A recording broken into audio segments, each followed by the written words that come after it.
लेकिन आइए बढ़ते हैं आगे, रुक करते हैं आज की दूसरी बड़ी खबर का। बात गंगा की।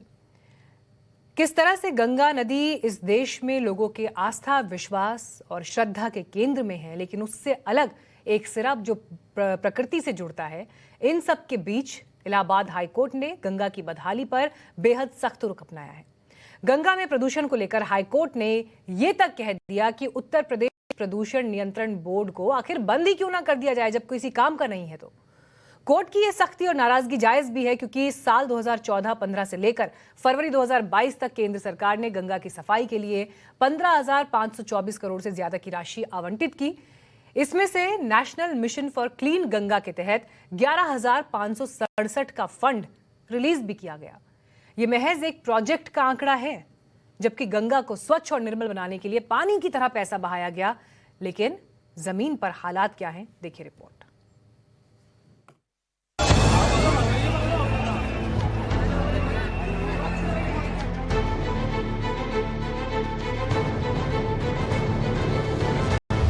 हरिद्वार में गंगा किनारे हर की पौड़ी पर पड़ा हुआ कूड़ा भी कूड़ेदान को चिढ़ा रहा होगा। स्वच्छ हरिद्वार, सुंदर हरिद्वार, ग्रीन हरिद्वार के मिशन को कूड़ा कूड़ा होते देख खुद पर इतरा रहा होगा।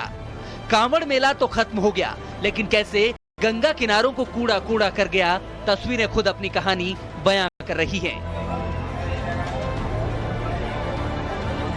हरिद्वार में हर की पौड़ी से लेकर अलग अलग घाटों पर ऐसे ही कूड़े के ढेर लगे हैं। मेले में शामिल होने आए श्रद्धालुओं की भीड़ गंगा से जल तो लेकर चली गई, लेकिन बदले में गंदगी का अंबार छोड़ गई। अब इस गंदगी का निपटारा करना निगम के लिए चुनौती बना हुआ है। देखिए, नगर निगम का अपना एक प्रोसेसिंग प्लांट है जो कि सराय में वर्तमान में भी चल रहा है, चालू अवस्था में है। तो उसी में हम लोग साइंटिफिकली सारा कूड़ा लेके जा रहे हैं, उसको पूरा प्रोसेस करेंगे हम लोग। गंगा की इस दुर्दशा की तस्वीर उस वक्त आई है जब इलाहाबाद हाईकोर्ट ने गंगा के प्रदूषण पर सख्त टिप्पणी की है। उच्च न्यायालय ने मां गंगा के हालात पर कड़े शब्दों में नाराजगी जताई है। हाईकोर्ट ने यूपी जल निगम और प्रदूषण नियंत्रण बोर्ड की कार्यप्रणाली पर भी सवालिया निशान खड़े कर दिए हैं। कोर्ट ने कहा कि जब यूपी प्रदूषण नियंत्रण बोर्ड गंगा हो रहे प्रदूषण की जांच और कार्रवाई नहीं कर सकता है, तो फिर इसके गठन का क्या औचित्य है। कोर्ट ने सवालिया भरे लहजे में कहा कि क्यों ना यूपी प्रदूषण नियंत्रण बोर्ड को खत्म कर दिया जाए। कोर्ट ने कहा है कि जब प्रदूषण नियंत्रण बोर्ड गंगा में हो रहे प्रदूषण की जांच और कार्रवाई नहीं कर पा रहा है, तो ऐसे में उसके गठन का कोई औचित्य नहीं है। कोर्ट ने सवालिया लहजे में कहा कि क्यों ना प्रदूषण नियंत्रण बोर्ड को खत्म कर दिया जाए। इसके साथ ही अदालत ने सख्त रुख अपनाते हुए नमामि गंगे प्रोजेक्ट के डायरेक्टर जनरल से गंगा को स्वच्छ और निर्मल बनाने में खर्च किए गए अरबों के बजट का पूरा ब्यौरा पेश करने को कहा है। कोर्ट ने पूछा कि क्लीन गंगा कोटे में कितनी राशि आवंटित की गई, उत्तर प्रदेश को कितना धन दिया गया, क्या राशि उद्देश्य पूरा करने में ही खर्च की गई, भविष्य की योजना के बारे में भी बताएं। ये भी बताएं कि गंगा अब तक प्रदूषण मुक्त क्यों नहीं हुई। कोर्ट ने जल निगम के अधिकारियों से पूछा कि वाटर ट्रीटमेंट प्लांट की मॉनिटरिंग कैसे करते हैं। इस पर अधिकारियों ने मंथली रिपोर्ट पेश की, जिस पर कोर्ट ने नाराजगी जताई। इसके बाद अधिकारियों ने गंगा के ऑनलाइन मॉनिटरिंग की बात की। इस पर भी कोर्ट ने नाराजगी जताई, तो अधिकारियों ने कहा कि वो प्रतिदिन गंगा की रिपोर्ट पेश करेंगे। जीवनदायिनी गंगा की यह हालत तब है जब साल 2017 में उस वक्त की जल संसाधन मंत्री उमा भारती ने गंगा के हालात बदलने के लिए अपना जीवन तक समर्पित करने की सौगंध दिखाई थी। मैं तो प्राण दे दूंगी अगर गंगा पर मैं काम नहीं कर सकी तो। मुझे तो अभिनव और निर्मल गंगा देनी ही है देशवासियों को। अपने प्रधानमंत्री को मुझे उपहार देना ही है। कोर्ट ने गंगा किनारे लगने वाले मेलों और उनमें उमड़ने वाली श्रद्धालुओं की भीड़ समेत तमाम मुद्दों पर जल निगम और प्रदूषण नियंत्रण बोर्ड को जमकर खरी खोटी सुनाई। कोर्ट के सामने अधिकारियों की तरफ से तमाम दावे किए गए। अब ये देखना है कि गंगा अपनी बदहाली पर कब तक यूं ही खामोशी के साथ बहती रहेगी और उसका जिम्मेदार प्रशासन कब तक कुंभकर्ण नींद सोता रहेगा। Bureau report, times now, Navbharat.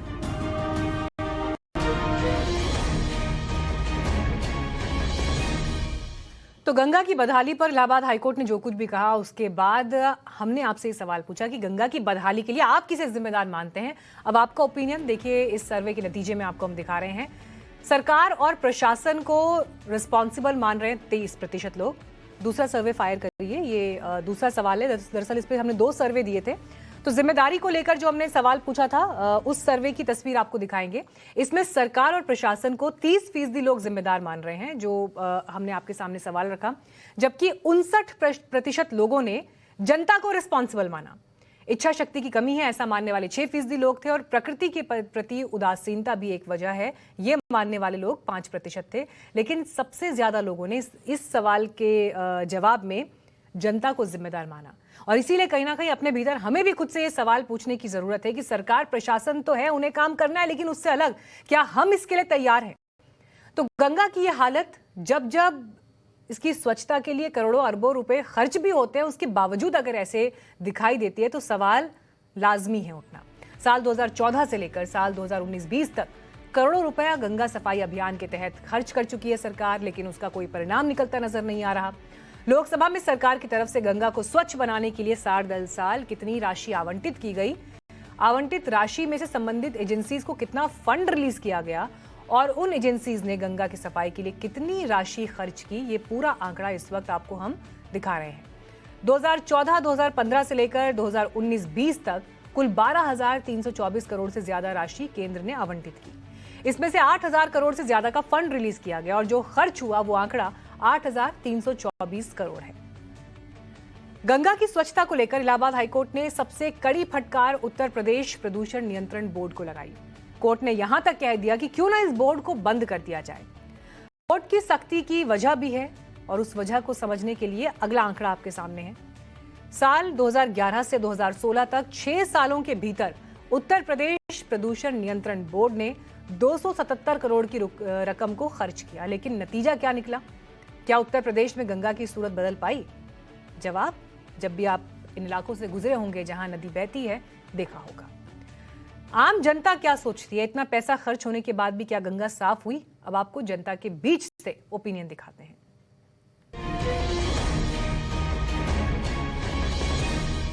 खुद दोषी है, हम लोग अपने खुद दोषी है, सब जगह पे ही हम लोग खुद गंदगी खुद कर रहे हैं, उसके बाद बोल रहे हैं कूड़ा हो गया है। हम लोग हैं, हम लोग गंदगी फैला रहे हैं, हम ही लोग ना हैं, हम लोग गंदगी फैला रहे हैं तो फैल रहा है। सरकार तो बहुत काम कर रही है। कुछ सरकार में कमी है, कुछ हम लोग में कमी है, कमी दोनों तरफ से है। कारण तो सभी का दोष है, एक का नहीं है, सभी का है, नीचे से लेकर ऊपर तक। काम हुआ है, लेकिन इसमें हमारा भी योगदान होना चाहिए। जो फूल कचरा जो निर्माल्य है वो हम लोग कंट्रोल कर पाए, और तो कानपुर वाली तो सरकार देख लेगी, लेकिन छोटा छोटा समस्या का जो है समाधान हमसे चालू होगा तो शायद योगी और मोदी को भी सपोर्ट मिलेगा। सर इसके पीछे तो गंगा साफ नहीं हो पा रही, स्वयं की गलती मानते हैं कि हम जो है अवेयर नहीं हो पा रहे हैं। वैसे कुछ बेहतर है, लेकिन अभी पूर्णतः साफ नहीं हुई।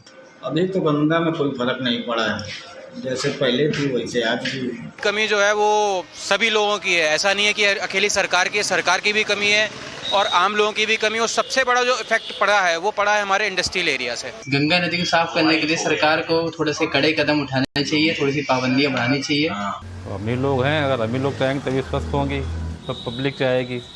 अमीर लोग जिम्मेदार हैं ज़्यादातर, तो हम लोग गंदगी फैलाते हैं। जो गया फूल चढ़ाया, माला चढ़ाया, उसी में फेंक दिया, कपड़े फेंक दिए। प्रयास करना चाहिए कि वो जो जहर रूपी कचरा माँ गंगा के जल में जा रहा है वो ना जाए। हम नागरिक जिम्मेदार 100% है, उनको भी अपने को समय का ध्यान रखना चाहिए। भी गंगा की आरती के टाइम में, गंगा स्नान करने के टाइम में कपड़ा गंदा नहीं छोड़े, साफ सुथरा रखे, और जितनी गंगा माँ की सफाई जनता, आम जनता कर सकती है, उसको करना चाहिए।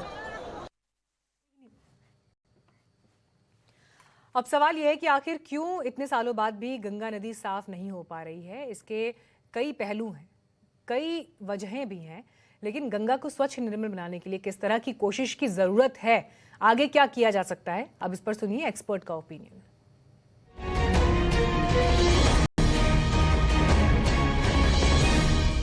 जब तक लोग अपने संसाधनों के प्रति, उनमें नदी शामिल है, जंगल शामिल है, हवा, मिट्टी, ये शामिल है, इन सब में अगर वे स्वयं इस दायित्व को नहीं महसूस करेंगे कि हमारे संसाधन हमारे जीवन के लिए महत्वपूर्ण है, वो सरकारी योजनाओं को कभी अपना मानेंगे ही नहीं। और हमारे प्रयत्न भी ऐसे ही होने चाहिए कि हम किस तरह से उन तमाम योजनाओं को गांव से जोड़कर उसके लिए उसकी महत्व को जताएं। सबसे बड़ा सवाल हमारे देश में चरित्र का भी हो चुका है। हम सब कुछ जानते हैं, पढ़े लिखे लोग भी सब कुछ इस बात की गंभीरता को भी मानते हुए वो व्यवहार नहीं करते। जो प्रकृति और पर्यावरण, देखिए ध्यान रहे, प्रकृति और पर्यावरण किसी सरकार से ऊपर है और ये दुनिया से भी ऊपर है और किसी भी दुनिया के महासंघ हो, राष्ट्र के, इन सब से ऊपर है। इसका अगर कहीं निदान मिलेगा, संभव है, तो इसी बात पर है कि सब लोग जब तक नहीं जुटेंगे तब तक ये नहीं